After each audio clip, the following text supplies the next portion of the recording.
Hi everyone, in today's video, as promised, we'll be going over how to make an efficient training plan for calisthenics skills. This video is pretty much just a sequel of the previous one on programming, which was more about just, theory. And theory only makes sense if we can apply it in some real life situation. As an example, we will use a workout plan from a client who got onto a call with me, telling me how he hasn't had the best progress, was struggling with programming and needed help. So this was his routine.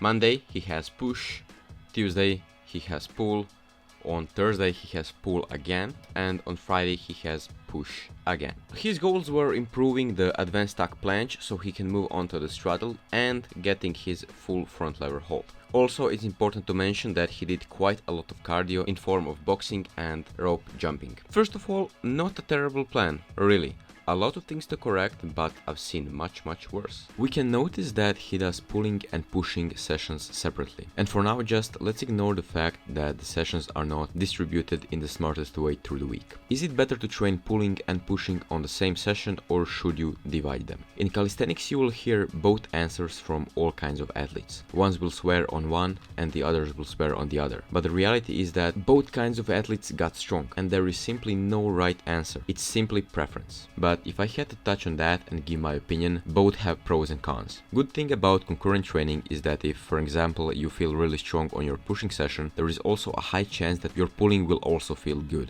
And sometimes it happens that on the next day, when it's pull, you might actually feel a little bit weaker because your nervous system might be fatigued from pushing you did yesterday. Because getting strong has a lot to do with nervous system, and because you don't have separate nervous systems for pulling and pushing, you just have different nerves that innervate the muscles. Nervous system fatigue is systemic, the whole body, which leads us to the bad thing about concurrent training. If you do your hard pushing work first, let's say it's 5 sets of planche, 5 hard sets, your pulling work might not feel as strong as it maybe would if you did it first. So now your training has slight priority on the planche over the pulling as it was the first exercise. Of course, the effect is not big, but it's still worth to mention, I think. Then we have concurrent training of the movements that use similar muscle groups. For example, working on the front lever first and then weighted pull-ups. If you're using weighted pull-ups as an accessory for the front lever, then it's absolutely fine. But if you want to get maximal, humongous pull-up 1RM, it's not very wise to do a shit ton of front lever beforehand because your ability to produce force will be suppressed. And if you really want to get 100% out of it, not 80,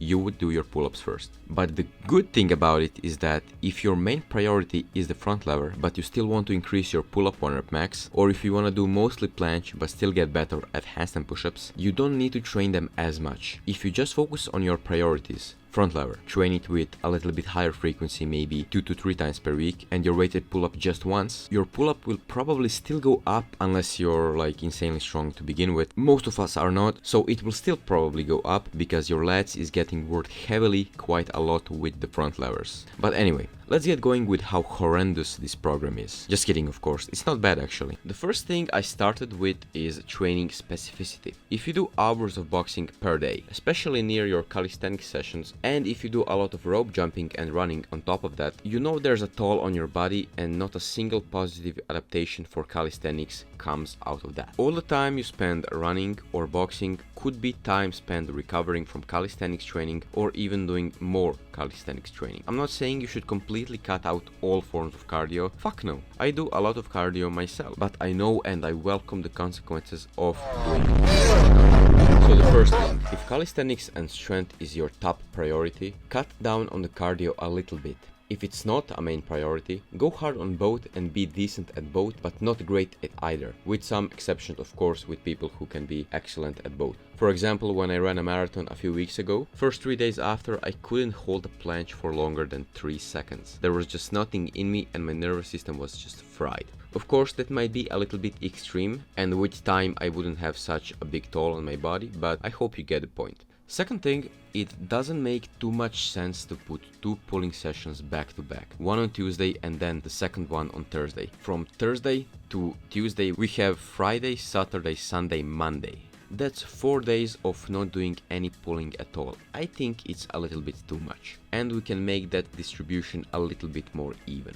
Of course, there is nothing wrong with training skills only 2 times per week, per skill, right? So 2 times pull, 2 times push. Actually, from my experience of coaching, for a lot of people, 2 times a week works perfectly. But at least let's make the distribution a little bit more even and respect the SRA a little bit more. You generally want to spread your workouts roughly evenly through the week, and if you can do that, then at least make some workouts easier or harder to help you around that a little bit. So we are gonna switch Thursday's pull with Friday's push. And also we can even add some light technical work on Saturday to further promote recovery and keep the movement patterns sharp. But let's not change too much. Maybe he doesn't have the time or, similar reasons. What about exercise selection? So for Monday, advanced stack planche for main planche work, first exercise. I like it. Straightforward and specific. Perfect. Elevated planche lean presses. I'm not sure what exactly does that mean, but I think I get it. Maybe I would do just isometrics, but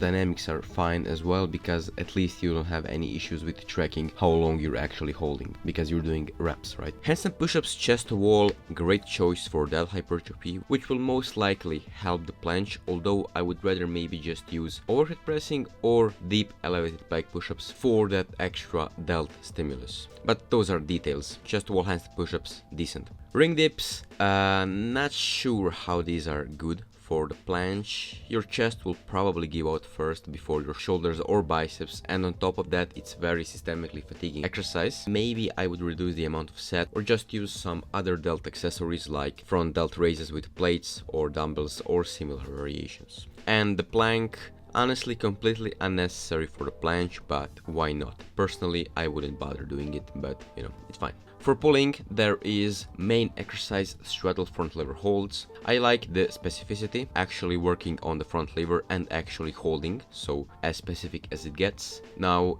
issue is straddle front lever isn't really the best variation for a lot of people because of pretty high flexibility demand of the hip flexors, and adductors might cramp for a lot of people, as I said. I personally don't use it in programming, but if he doesn't have any issues with doing it with decent form, it's alright. Usually one leg holds, adding ankle weights, maybe bringing the leg closer to the ankle, then full half leg holds is how I usually get people to their front lever. Alright, small range of motion front lever raises. Actually nothing wrong with the exercise, just that it's pretty hard and probably a bit too overkill after the main work. I would use this exercise if someone specifically wants to learn front lever pulls and is struggling, or simply just for some variation, but in this case I'm not sure that this is really necessary. Ring ice cream makers, really not the best front lever exercise. I think it's a little bit overrated. Very low time under tension, a lot of energy wasted in the pull-up position instead of the actual front lever, so I would definitely not use it in programming in most cases. On top of that, it's already the third exercise, and if we put some decent effort into the previous two, this one will most likely be just junk volume. Pull-ups, I'm guessing they are for hypertrophy since they are bodyweight. A decent choice, depends on your goals. I would maybe prefer some weighted pull-ups in sets of 3 to 6 for more raw pulling strength, which translates really well to the front lever a lot of the times. Ring rows, some horizontal pulling variations are welcome, but that's already like 7 sets of hypertrophy after 11 hard sets of front lever. Maybe a bit too overkill. Pelican curls, really not needed, I would say. Would probably just remove them. You get plenty of bicep stimulus with pull-ups and rows, and it doesn't really help with the front lever or the planche. So I'm not really sure, maybe just for aesthetics, but keep the specificity sharp. And then he just copy pastes the two workouts. He does exactly the same thing on Thursday and then on Friday again. So essentially nothing wrong with that if you are not bored training that way. Me personally, I would just die from boredom doing exactly the same workouts every week, every day actually. There's a lot of things you can do. You can use variation to your advantage here. On Tuesdays you could probably have a bit more emphasis on vertical pulling for higher reps. On Friday you could do a bit more horizontal pulling for higher reps if your goal is hypertrophy, right? Or maybe on Tuesday you can do sets of 3 heavy weighted pull-ups. On Friday you can do sets of 5, some undulating periodization, which has been shown in some studies to be a little bit better than straight linear periodization. Alright, what about the other variables? Sets, reps, rest times, and rate of perceived exertion. Let's go to Monday. 4 sets of advanced stack. 7, 5, 5, 3 seconds. Okay, he's probably maxing out on all the sets. Generally, you don't want to do that. It's okay to have some intentional top sets, but this doesn't look intentional. When you do strength training, you almost always want to have some buffer. In other words, having some seconds or reps in the tank. Going to failure exhausts you for no reason. I mean, there is a reason, because that set is very stimulating, but it makes the total amount of productive sets way less. It makes all of your sets after worse, you don't get to practice good technique, you have high risk of injury, lower amount of training volume, etc. What I would like to see is all straight sets, probably sets of 4, considering his max is 7. That way, on his first set, he will have exactly 3 seconds in reserve, on second maybe also 3, on third maybe 2, on fourth also 2, on fifth maybe again 2, and on sixth maybe 1. And that's great. 6 sets of 4 equals 24 awesome seconds done with amazing form. Compare that to what he did. He accumulated 20 seconds of volume, which is not bad, totally, for some people could be okay, but he did all the sets to failure and his technique probably progressively got worse. So generally, try to avoid it. Increase your sets, get to 7 or 8 sets with your current progression, increase it up to 5 seconds, build sets, increase it up to 6 seconds, no need to hurry, at least don't get injured. Also, rest times. 90 seconds is okay, but probably not the best for strength development. Strength training is a little bit more neurally taxing than hypertrophy, and longer rest times will allow you to perform better, almost certainly. I would rest at least 2 to 3 minutes between sets, if not more if the sets are really challenging. And RPE. It looks like RPE is never less than 8. Not the best. You want to train for most of the time in between 6 and 9 or 7 and 9. Although RPE scale was actually designed for endurance sports and not for lifting. On the RPE scale, you probably think that 5 means moderate, but no, 5 is already hard. 3 is moderate, but I'm not exactly sure what all of the number represents, so I will just put a picture somewhere on the screen. For that reason, I would simply just use reps in reserve as a metric to track intensity and how fresh you are. It's, I think, a little bit more straightforward. For handstand push-ups, he does 5 to 10 rep range, which is good, it's legit. I still wouldn't push to failure, which I think he does. I'd probably leave maybe 1 to 2 RAR on most of the sets just for that. Ring dips, nah, fuck that. I would probably just remove them and replace them with front delt raises with a plate at 8 to 12 rep range, something like that. For pulling, same thing. I would use more conventional progressions like one leg or half leg, and I would do straight sets with buffer the same way we did with the planche. Maybe sets of 4 seconds, sets of 5 seconds, increasing sets, then upping seconds, increasing rest intervals as well, maybe to 2 to 3 minutes, really trying to get those quality seconds in.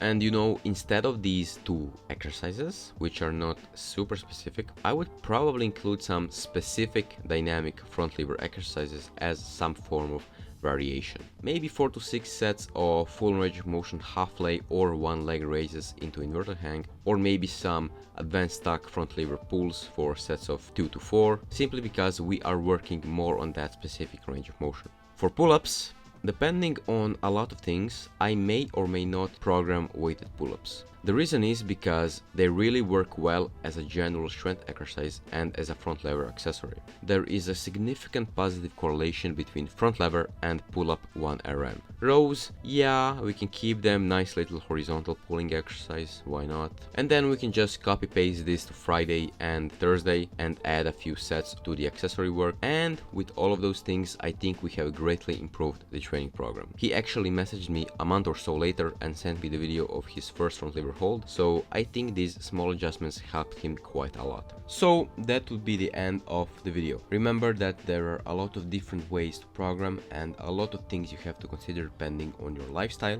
Usually you want to train anywhere between 3 to 6 days per week, roughly. Train specific movements you want to improve anywhere from 2 to 4 times per week. You can do a little bit more if you want, but generally you don't need to. If you hit it hard just twice per week, for most people it works really well, but of course you can do a little bit less per individual session and spread out the workload onto more days if you prefer to do so. So train progressively harder, don't blindly follow your program, listen to your body as well, rest if needed, and you'll probably be just fine. Thank you for watching, and I'll see you in the next video.